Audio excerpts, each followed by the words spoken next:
Oh, mi sa che ho messo la sveglia alle 9. Alle 8 però, vabbè, non ci voglio di No, controllare. la sveglia sarà meglio che sia alle 9. Non voglio di controllare. La voglia ti verrà presto. Tua Enrica finirà sul fuoco in caso contrario. Vabbè, non sei alle 8 perché... No, Che cartello per Cristiana, ti sei sveglio, domani è giovedì. Domani è giovedì, vuoi pulire la stanza, la sveglia senz'altro. no, è vero. Guarda, glielo metto io, così.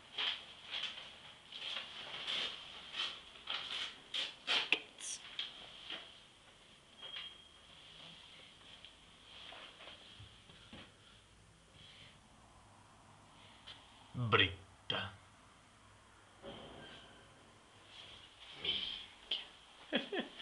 Come è stata questa perturbazione per il nord-ovest? Molto produttiva. Per il nord-est? Deludente. Ha ragione, porca puttana.